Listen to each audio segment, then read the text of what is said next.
Hello, my name is Colin and I am the Fat Runner.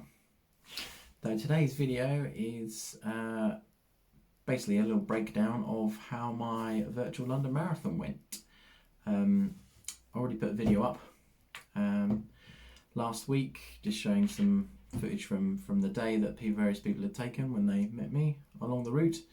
So you should have an idea of how it went by now, and if not, then this should be pretty obvious really. So the medal and the t-shirt have arrived. I'm going to take the medal off because it's not the most comfortable thing to wear in the world when you're trying to record. So how did it go? Okay, well obviously I did it, great. But I'll just give you a little rundown of kind of how it went really, thought processes in my head, etc. So start at 9:30 in the morning, excited, nervous.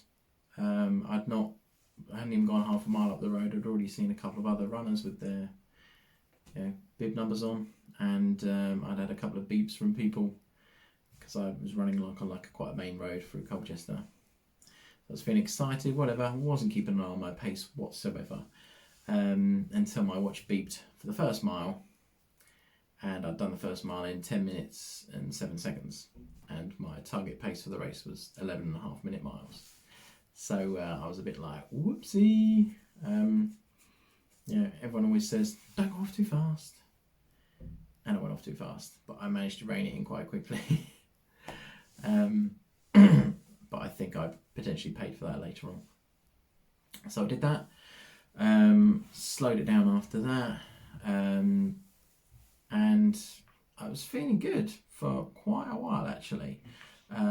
It was around about mile 14 that things started to unravel slightly, let's say.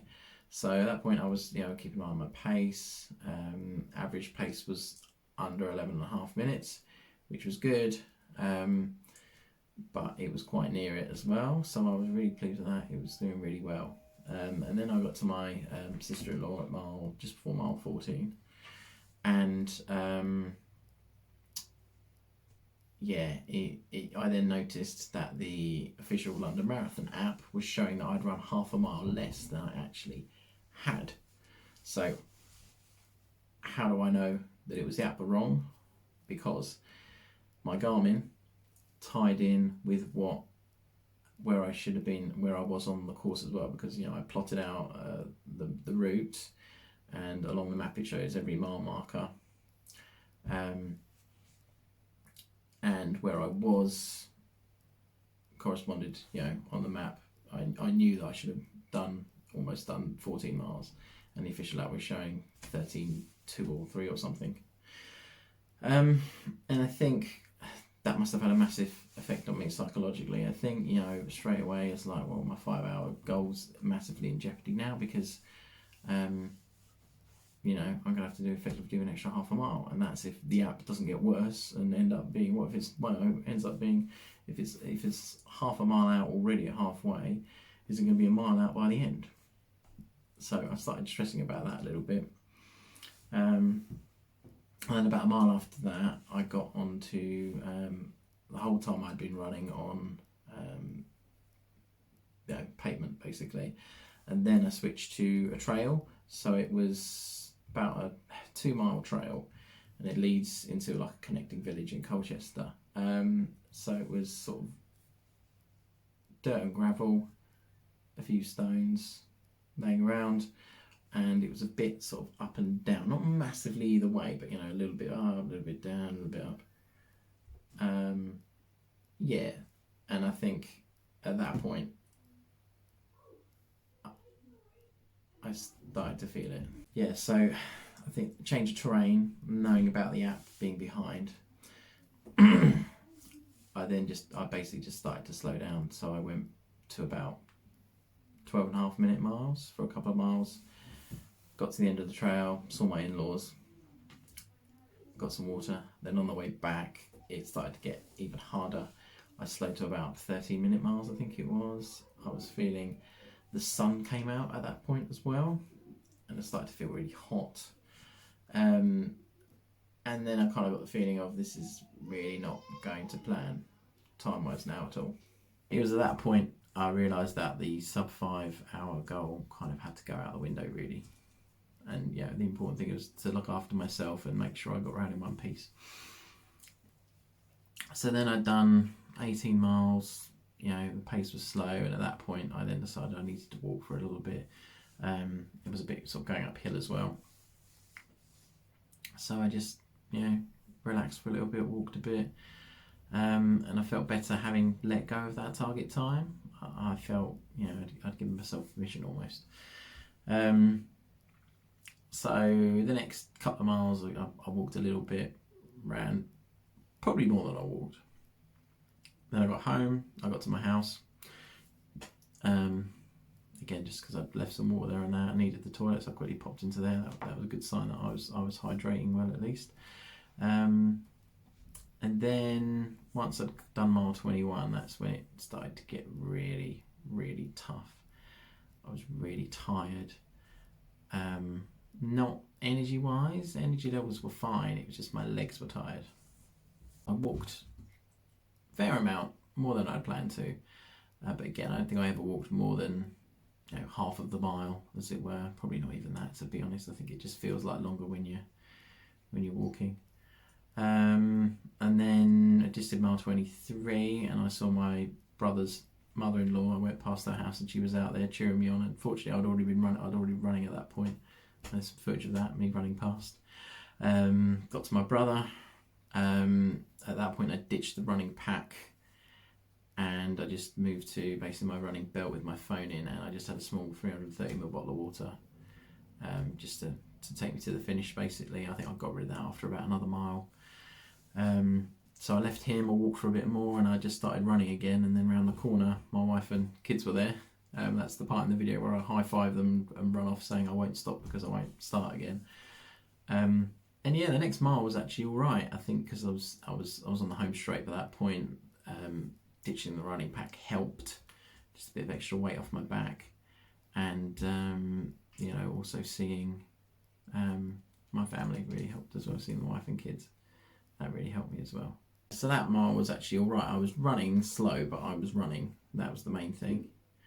And then the last mile was a bit of a letdown really, because you know, I had my finish point planned out, everyone was meeting me there, but the problem is that the app was saying I still had another mile to go yet, when in reality it was more like, I think 300-400 meters at that point, because the app had got worse. It was like 0.7 out now. So I ended up just on the fly having to go up this road, walk up there. It was uphill, again, brilliant. So I sort of pretty much just walked up that hill, walked around for a while, went all the way down to the other end of the road, and it started to go down again. I was like, I don't want to have to go uphill again. So then I turned round, came back down that road, turned back around the way I'd come previously, one a bit, until I worked out roughly, right, okay, if I now go from here to the finish line, it's going to log, you know, the correct time on the app. At that time, you know, the Garmin said I'd done my 26.2 miles, because I had. So yeah, it was a bit of a letdown really. But then, so according to the app, I had about 0.4 of a mile left to do.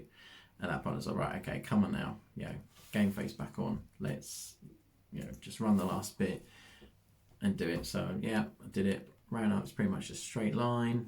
The app went off saying, "Well, you've done it. Congratulations." I thought, yes, I know. I did it about half a mile ago. And then as that went up 200 meters, you know, came around the corner, saw my family, saw the finish line, you know, ran through it, job done. Yeah. So that was that really. So overall good. To sum up, like I said, you know, first half pretty much was really good. By about 15 miles, started to get tough. Mile 21, really tough. But yeah, that's kind of what's to be expected really. So that was it.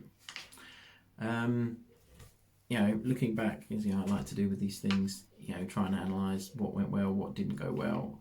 What went really well was, I think, my nutrition side of things. So my refueling strategies. I was hydrated, I had energy, I didn't hit the wall at any point. You know, the wall is literally just, you know, thinking, oh my God, I can't do this anymore. At no point did I not think I was going to finish. I just knew I had to sacrifice time in order to finish, if that makes sense. Like I said, you know, I wasn't exhausted aerobically, I was fine. It was just my legs were tired. And, you know, that's something that comes with practice. In hindsight, I probably should have done some more training miles, but I'll look into that in a minute. So that went really well. Pacing was not great.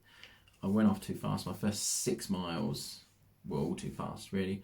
They were all under 11 minutes, which, you know, I kind of understand where I was coming from. I was like, oh, well, you know, I've got bank some time. But then, you know, you start off like that. The only way, it just gradually got slower and slower and slower, which is not ideal, really. You know, I should have made, you know, I thought, well, I might be stopping off at some places, so I need to bank some time.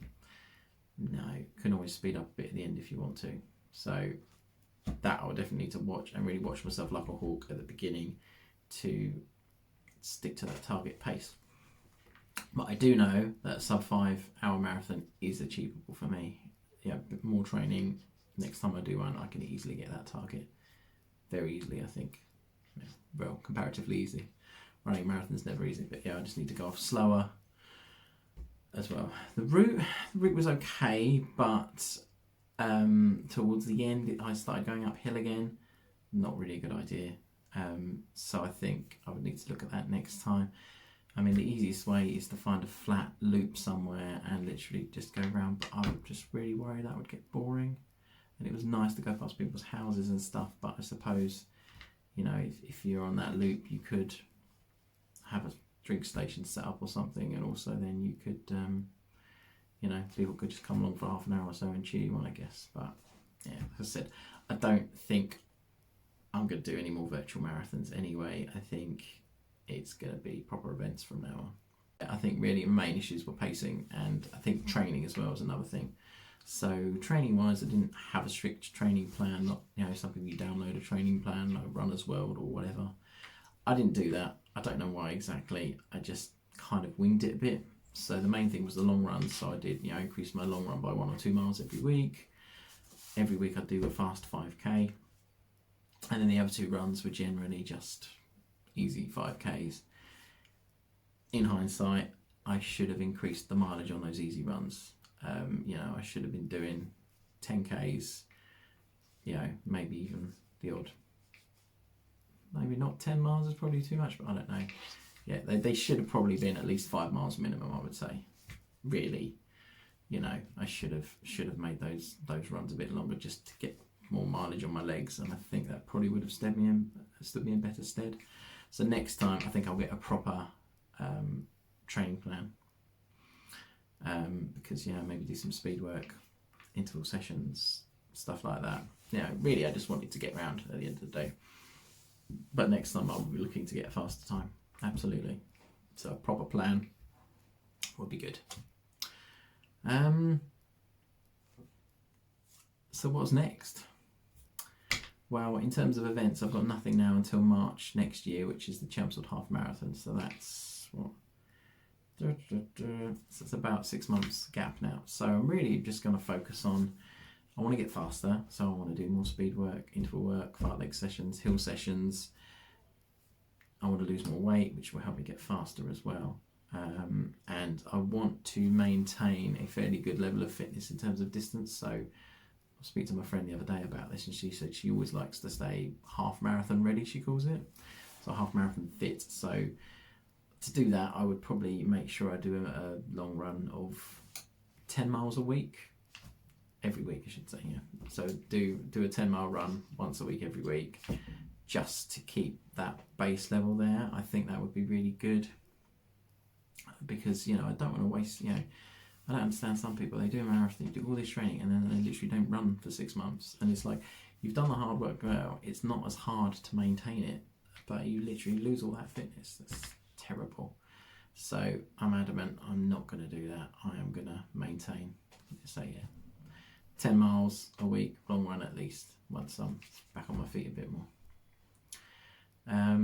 And yeah, so that's it really. I would love to get my half marathon time under 2 hours. I think that's achievable as well. At 18, you know, 2:18 is my PB so far. with all that hard work and stuff in there, you know, I've already noticed the latter effects of my marathon training. Don't forget as well, I got that PB while I was in the middle of training for a marathon, and I didn't taper for that race or anything like that.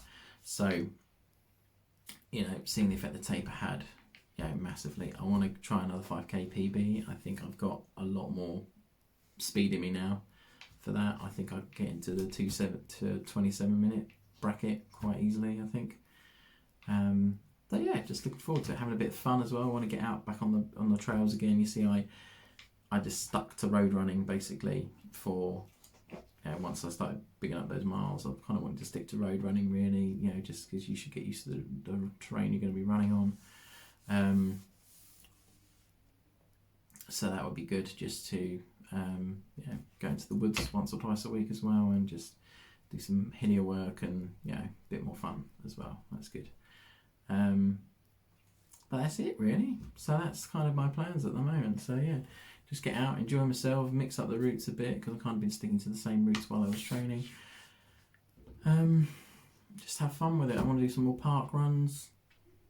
Yeah, so it's all to play for now. You know, I've got the Suffolk Backyard Ultra in May next year. That's going to be interesting. There's going to be some longer runs for that, although my friend said it's not necessarily about doing long runs. It's maybe doing 10 miles one day and then another 10 miles the next day, you know, just to get used to running on tired legs.